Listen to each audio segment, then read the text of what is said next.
सूरज के पुत्र जमराज हम।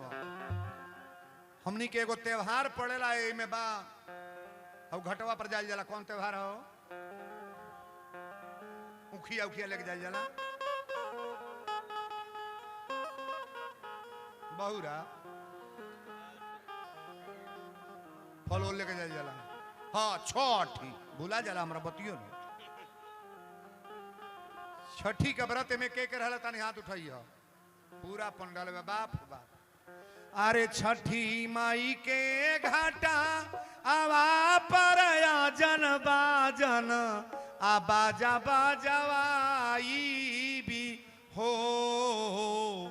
गोदिया में होई है ललना माता अर्घ देवे आई भी हो। गोदिया में होई है ललना माता अर्घ देवे आई भी हो। एक ही ललना बीना छछने लमनावा कहिया पुरैबू छठी माई हमारा दीनावा। होई है जहिया गोदी में ललनावा त बजना बजाई भी हो। अरे बाबा वीरेंद्र के बोलाई भी कोसिया भराई भी हो। अरे बाबा तिवारी के बोलाई भी कोसिया। छठी माई के गीत रहल न यही तरह गैली ये दादा उतरी चौपार है साइडवा में। अभी एक के लाइन तो गईबे कैली। ए अमवा जे फरेला घवद फल अता पर सुगा मेरा राई। सुगवा के मर बेधानुष से सुगा गिरे मोरो झाय। पूछली कतका गीत ह? एगो बूढ़िया के मेरा कॉलेज बियाहे के गीत ह। जाए बकलोलो जीवन भर दिमाग ना खोली। छठी माई का पसंद है कि नहीं आप लोग का? जेकरा जेकरा घरे औलाद ना भइल बने हे छठी माई हम निवेदन करब कि ओहू बझनिया के गोद भर। असो त्योहार तोहार वो भूखे आ यही भूखले तरन तारा हो जा कि वीरेंद्र बाबा कथा तो सुनौले लेकिन हमरो बेटा भइल। बताल बिया बरिया रे।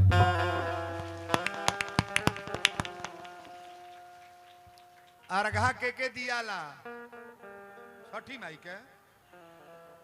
अर्घा के दियाला सूरज भगवान के। और सूरज के बेटा जमराज है। अर्घा ऐसे दियाला कि हे सूरज भगवान अपनी बेटा के डांट के रखी है। हमरा पति के ऊपर चाहे हमरा पुत्र के ऊपर कबो आंच ना आवे।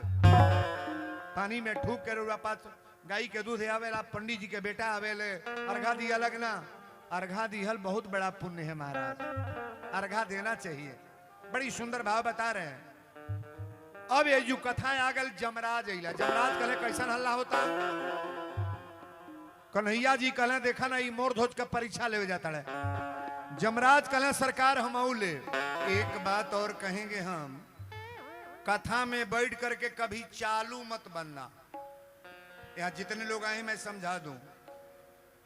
आज बहुत बुरा समाज मुस्लिम का है ना। मस्जिद में लोग नमाज पढ़ने जाते हैं ना, कहीं सुन ले बानी के चप्पल बिलाइल बा कोनो मुसलमान के। सुन ले बानी ताजिया लोग लेके मुसलमान जाते हैं ना, कहीं सुन ले बानी कोनो मुसलमान दारू पी के गइल है। जाएगा कोई अपने हिंदू समाज में? अब बतावे ये जो सुनाता कि हई बिला गइल हौ बिला गई। अरे कम से कम अपना विचार तो निर्मल करके आओ आप। निर्मल मन जन सो मोहि पावा आ मोहि कपट छल छिद्र न भावा। विचार अपना बना करके बैठो आप। अब कथा प्रारंभ हो गई है, गौर से सुनो। एक जने साधु बाबा प्रसादी बांटत रहता। का है न साधु बाबा प्रसादी बांटत रहे, प्रसादी प्रसादी तो हलुआ के प्रसादी रहे दोना में ले रहले, दोना में देता रहे। एगो चालू आदमी चादरा ओढ़ले रहल तो एक पलट लेके हे बाही से हेने चोरौले बा आ कहता है बाबा प्रसादिया दो प्रसादिया। अब बाबा तो देखते बड़े एगो लेके चोरौले बा हेन, फिर कहता प्रसादिया दो तो प्रसादिया मंगते बा तो ले पलेटे में के ट्रे में के दोना के प्रसादी ओरा गो। साधु बाबा कहले लच्छीदाना बांटो। अब देखा ये जुलीला कहले लच्छीदाना नहीं ले, हलुआ रही तो ले लेती। आज जब प्रसादी एगो चोरौले बा एगो मांगता तबले कहलस कि नहीं देबा तो न दा, नीचवा पिछवा चोरौले बनी तौन तो बटले बा। आज जब हाथ खींचता देखता उ प्रसादी कुकुर खींच ले गो, कुकुरा लेके चल गो दोनों में। कहले दादा इनहों से गोइल ओनहों से, तो दोनों और बर्बाद होने के चक्कर में रहना हुआ। एक को मनाओ कि मैं कथा में आए हैं और मेरा भला हो महाराज। कभी लालची मत बनो, ऐसा ना करो। वीरेंद्र का तो रातों दिन मन चल रहा है, आप हम बता रहे हैं ना, पूरे उत्तर प्रदेश बिहार झारखंड किसी जिले में जाओ तो 2-4 लाख 2-4 करोड़ लोग ऐसे जरूर हैं अपने क्षेत्र में जानने वाले कि वीरेंद्र को कह दे कि महाराज बहुत अच्छी तरह से बाबा से मेरा प्रेम है और हमारे सब आप लोग प्रेमी हो। कथा आज इतना तगड़ा बार उड़ा सुनी, अब प्रेम से से सुनी कथा। एक बेर नारद जी भगवान से प्रश्न कैली कि भगवान राउर भोजन का हो। का प्रश्न कैले कि रउरा भोजन का करीले। भगवान पूछने लगे कि नारद आपको इससे क्या मतलब है, मैं भोजन कुछ भी करूं। नारद जी कहली कि आज रउरा बतावे के बा कि रउरा का भोजन करीले। काजू बादाम खाई ले, भगवान कहली ना। कहले गड़ी छोड़ा खाई ले, कहले कि ना। कहले फल मूल खाई ले तो कहले कि ना। कहले फूल माला खाई ले तो कहले कि ना। कहले चावल दाल खाई ले तो कहले कि ना। नारद जी ने पूछा कि आप भोजन करते हो क्या, बताने का प्रयास करो ना। भगवान ने कहा नारद ध्यान से सुनना। नारद जी पूछने लगे तो भगवान कह रहे कि नारद हम एक ही चीज खाते हैं जिसका नाम घमंड है, अभिमान। घमंड जानते हो क्या है? ये भगवान का भोजन है। विनाश काले विपरीत बुद्धि। घमंडी आदमी के पास परमात्मा रहते नहीं है। घमंडी आदमी के सामने कभी भगवान की कृपा नहीं होगी। अभिमानी आदमी के सामने कभी भगवान खड़ा नहीं होते हैं और उसके परिवार का कभी कल्याण भी नहीं करते हैं सरकार। अभी हम चौपाई बोले हैं ना, निर्मल मन जनसो मोहि पावा, आ मोहि कपट छल छिद्र न पावा। अगर विचार निर्मल है, आत्मा साफ है, चंदन माला का नाम भक्ति नहीं है। पहले विचार को निर्मल बना लो। किसी को कोई गलत शब्द न बोलो, किसी को गाली से बात न करो, कहीं झूठ न बोलो, लगाने बजाने का काम न करो, किसी की संपत्ति हड़पने का तैयारी न बनाओ, किसी की जजात लेने का तैयारी न बनाओ। आपका भगवान का कृपा तो ऐसे ही हो जाएगा। ताली बजाओ बढ़िया रे।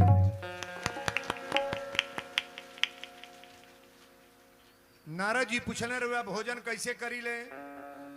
भगवान कहली कि जितना संपत्ति बा हम ही देले बानी। सारा संपत्ति हम लोग को कौन दिए हैं? भगवान। बेटा बारी फुलवारी दुकान मकान परमात्मा दिए हैं। और लेता कौन है? भगवान। ये दोनों काम भगवान करते हैं। देने वाले भी वही हैं और लेने वाले भी वही हैं। नारद जी कहले तो कैसे ले ले?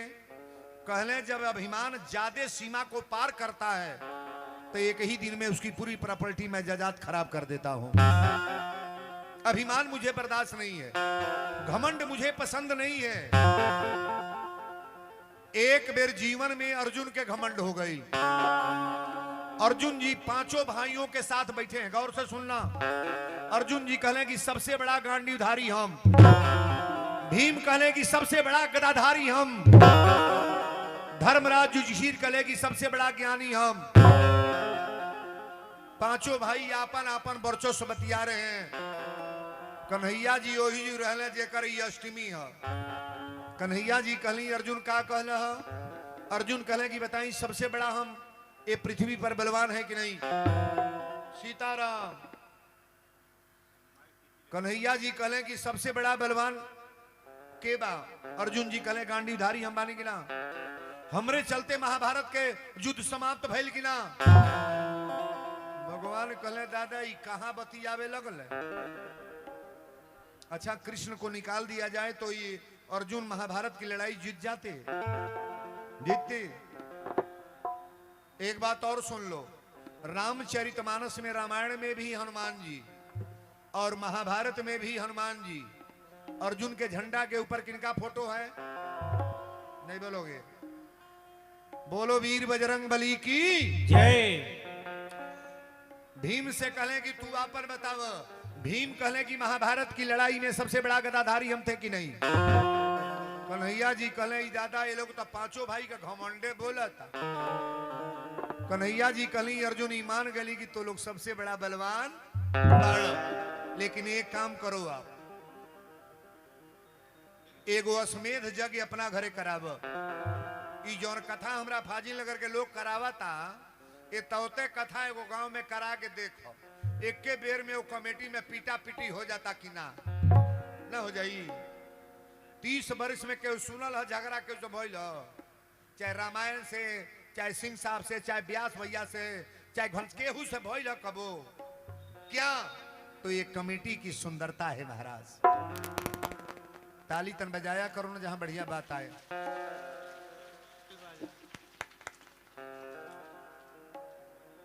यज्ञ परोजन, यज्ञ कथा सब लोग करा नहीं पाएंगे। जिनका विचारे गड़बड़ है वो कथा कैसे कराएंगे जी? प्रवचन कैसे कराएंगे? नहीं हो पाएगा ना। कन्हैया जी कहले एगो यज्ञ करा, अश्वमेध यज्ञ। महाभारत की लड़ाई जीत गई बड़ा, एक अश्वमेध यज्ञ करो। आ जग में एगो घोड़ा मंगवा लो, आ घोड़ा पर बोर्ड लिखवा दो कि विश्व विजेता अर्जुन जी महाराज। कन्हैया जी कहले कि एगो घोड़ा मंगवाव, आ घोड़ा पर बोर्ड लिखवा दे कि विश्व विजेता अर्जुन जी महाराज। जो घोड़ा को पकड़ेगा अर्जुन से युद्ध करेगा, और जो युद्ध में विजय प्राप्त करेगा पांचों भाइयों से बलवान कहलाएगा। अर्जुन जी तो बूझ नहीं पौले घोड़ा काहे मंगवावा तड़े। भगवान के बर्बाद करे होई तो लीला बना दी है कि ना? न बना देंगे।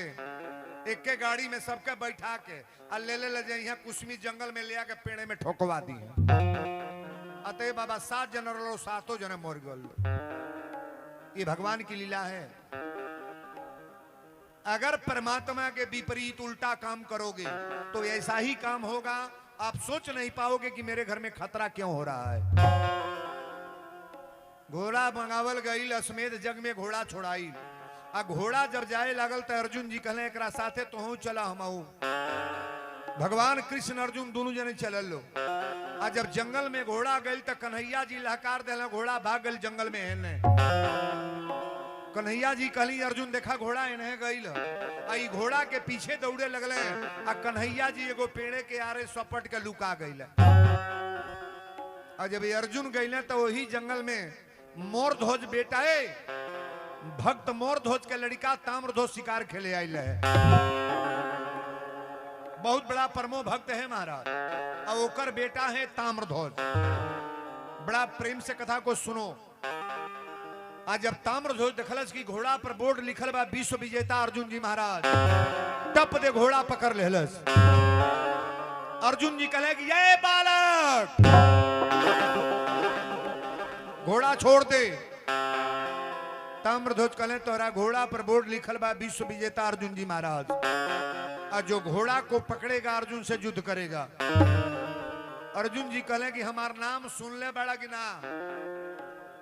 फाजिल नगर में जौन अपना के दादा बनत होई ना, आ कोनो गरीबे के साइकिल से छुआ जाई तो उ गरीब कहिए बाबू साहब के तरह चल तड़, तब कहिए हमके जाना तड़े कि ना चिन्ह तड़े। अच्छा बताओ जे चिन्हवा था पहले उ ठोकाई की गरीब? हम करने वाले कितने चले गए। आप किस खेत की मूली हो सरकार? वीरेंद्र अपने को साबित कर दें कि मैं कथा वाचक हूं, और सबसे सुपर उसी दिन रसातल को चले जाएंगे। ये धरती वीरों से खाली नहीं है। आप अपने जीवन में कभी कूट करके अभिमान ना करो कि मेरे सामने कौन गंगा में नोलाई बतिया वाला हमारे सामने वो बतियाई है, हम क्या कह दी है, हम के अरे हम करते कितने जने गईला ये बबुआ, तू का बाड़ नजर से बतावा जे दादा बनलते हुका गल की ना, मार दी हलगल की ना, जी तो रहा है वो व्यक्ति जो भगवान का प्रेमी है महाराज। घमंडी अभिमानी आदमी ज्यादा दिन जाता नहीं है। और कंट्रोल से कथा सुनो आप। ताम्रध्वज कहले कि घोड़ा ना छोड़ब तहरी घोड़ा पर बोर्ड लिखल बा। अर्जुन जी कहले कि घोड़ा छोड़ दो, कहले कि गरम बात न कर तो से तनिको ताकत हमारे लिए कम ना बा। अर्जुन जी कहले हमसे लड़ाई करब, हमारा नाम जानते हो, महाभारत की लड़ाई में मैं गांडी उधारी अर्जुन मेरा नाम है। ताम्रध्वज कहले हमके जान तड़, हमो पिता के पुत्र हैं, जेवना पिता के नाम भक्त मोर ध्वज लिखा गया है। ताली बजाओ बरिया रे।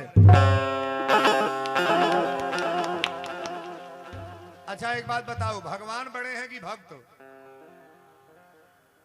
भगवान बड़े हैं, भक्त बड़े हैं। गौर से सुनना। मोरे मन प्रिय अति विश्वासा, और राम से अधिक राम कर दासा। भगवान का भक्त बड़ा है। जीतल बड़ा तो भक्त जीतल बा की भगवान भक्त। रामायण गीता में ग्रंथ में भगवान का नाम ऊंचा है कि भक्त का? भक्त का नाम है। परमात्मा तो कभी हार जाते हैं जी, किससे? अपने भक्तों से।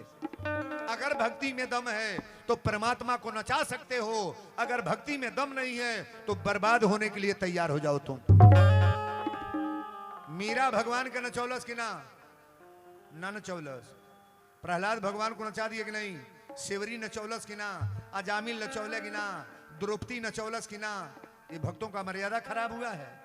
रावणो नचौले हो, कंसो नचौले, हिड़ा कश्यप हिड़ा कश्यप नचौले। घमंडी बनने का प्रयास न करो।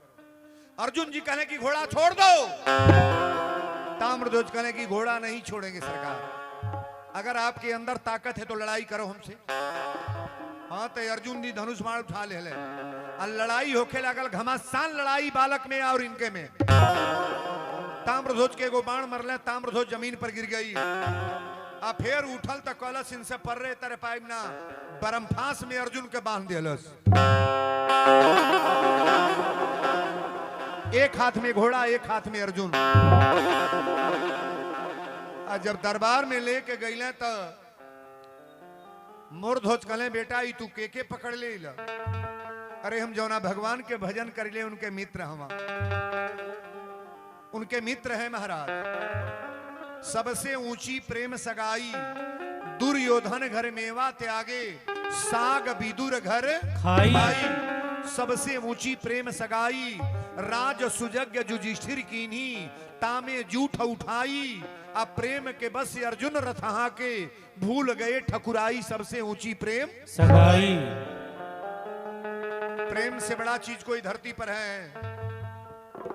कोनो प्रेम से कहता कि बाबा मीठा धले बनी पानी पी लो, तो कर गुड़ खा के पानी हम पी ले। आ कोनो कहता है बाबा रसमलाई लेल बनी नहीं होकर तो 4 गो खाना ली 400 रुपया किलो हो, तो कर रसगुल्ला रसमलाई बुझनी गोबर हो।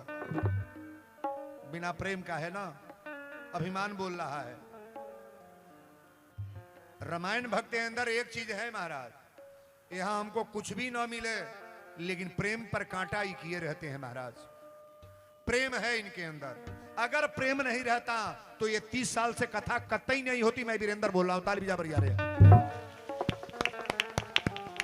इनके प्रेम में हमके खींच ले आवेला, पर ये हम कहली हम नहीं पाए। हमारे प्रोग्राम में इतना बरियार लगल ना, लेकिन ये आदमी मरले गौजा कह के बोलाइए दिहले है प्रेम।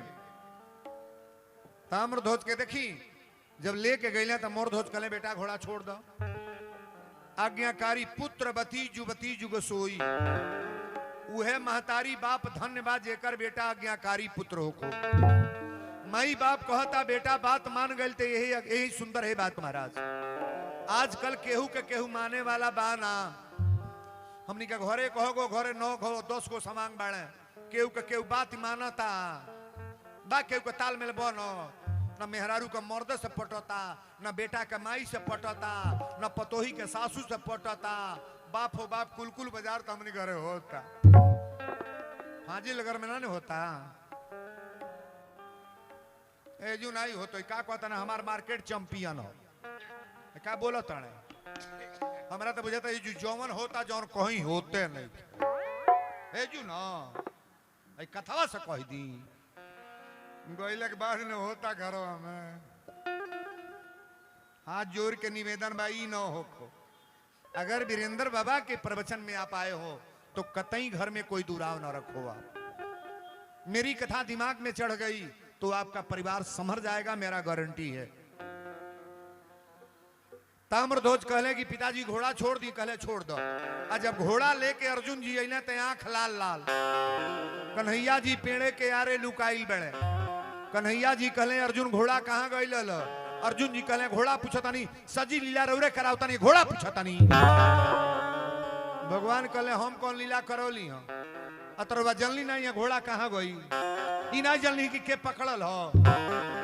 कन्हैया जी पूछले बताइबो करबा का भइल हो? कहले हमसे लड़ाइयो कैलस आ हमहू के हमरा घोड़ा के बंदी बना के 12 बरस का लड़का दरबार में ले गल।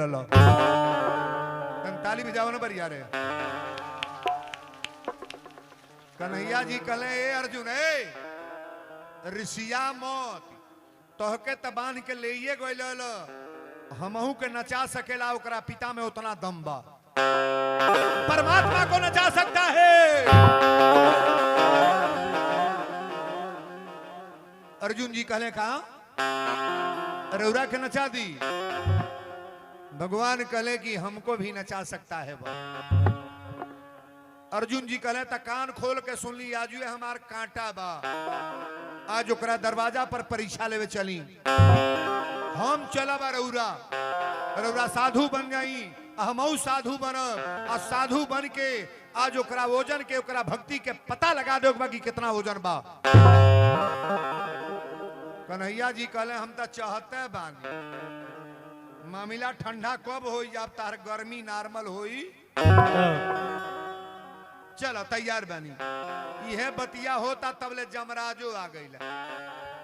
जमराज का नाम सुन ले बनी? जमराज हमनी के प्राण लेवे के आवेला। जमराज, जमराज केकर बेटा हो? केहू नहीं के जानत। चटके उगेल आज तो नॉर्मल दिन बा। केकर बेटा? चंदा मामा के। अरे गजब कलो है, बुढ़िया चंदा मामा का नाम धर दिया। चंदा मामा चटके उगेल। केकर बेटा? सूर्य के पुत्र हैं जमराज। बड़ा प्रेम से जितने पढ़े लिखे लोग हैं गौर से सुनिएगा। सूर्य के पुत्र जमराज हवा। हमनी के एगो त्योहार पड़ेला में बा, अब घटवा पर जाल जाला। कौन त्योहार हो? उखिया उखिया लेके जाल जाला। बहुरा फल लेके जाल जाला। हाँ छठी भूला जाला हमरा बतियो नहीं। छठी के व्रत में के रहला तनी हाथ उठाइए। पूरा पंडाल में बाप बाप। अरे छठी माई के घाटा आवा पर जन बाजन आ बाजा बाजवाई भी हो, गोदिया में होई है ललना माता अर्घ देवे आई भी हो, गोदिया में होई है ललना माता अर्घ देवे आई भी हो। एक ही ललना बीना छछने लमनावा, कहिया पुरैबू छठी माई हमारा दीनावा। होई है जहिया गोदी में ललनावा त बजना बजाई भी हो। अरे बाबा वीरेंद्र के बोलाई भी कोसिया भराई भी हो। अरे बाबा तिवारी के बोलाई भी कोसिया।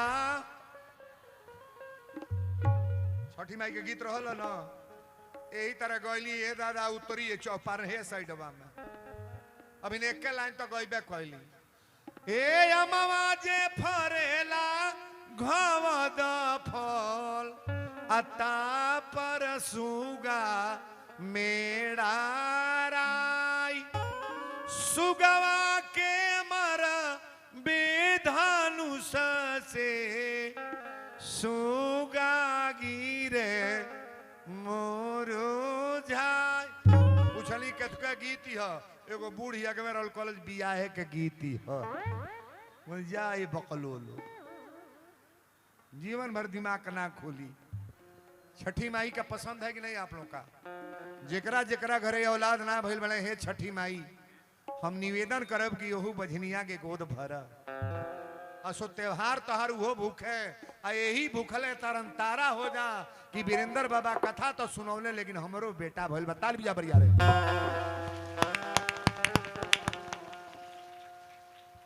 अर्घा के दियाला छठी माई के अर्घा के दियाला सूर्य भगवान के और सूरज के बेटा जमराज है।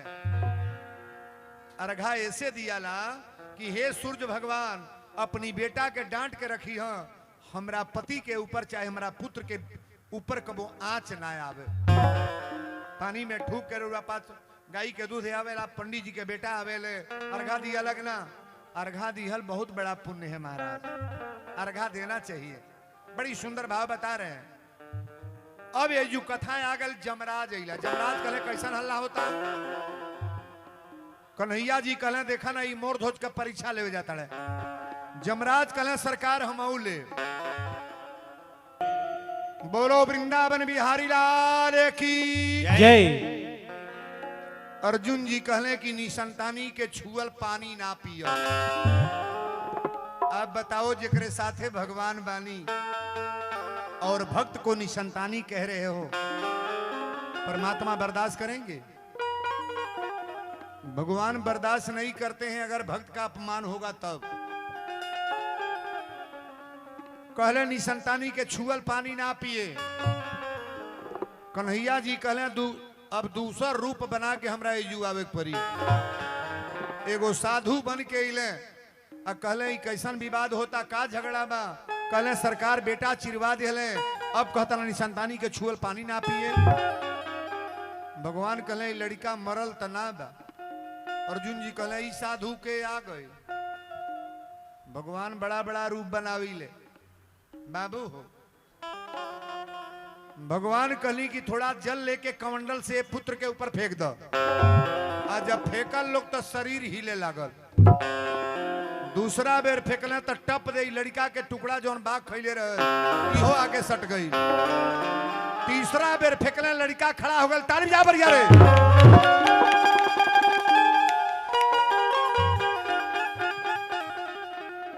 अर्जुन जी भगवान के गोड़ पर गिर के रोवे लगले। कन्हैया जी कहले अर्जुन पहले एक बात बतावा ए पृथ्वी पर सबसे बड़ा बलवान के बा? अर्जुन कह दिए का कि बलवान बनी? कहले सबसे बड़ा बलवान अगर है तो ताम्रध्वज। कहले पृथ्वी पर सबसे बड़ा भक्त हमारा कौन है? कहले पृथ्वी पर सबसे बड़ा भक्त मोरध्वज। अर्जुन जी कहले ताम्रध्वज कहले सरकार एक बात बताई आज से केहू के दरवाजा पर जाई फूल माला मांग ले खेत मारी मांग ले प्रॉपर्टी मांग ले लेकिन आज से केहू के बेटा के यारा लगा के चिरवाई मत। आप सभी लोग खड़े हो जाएं भगवान की आरती होने जा रही है।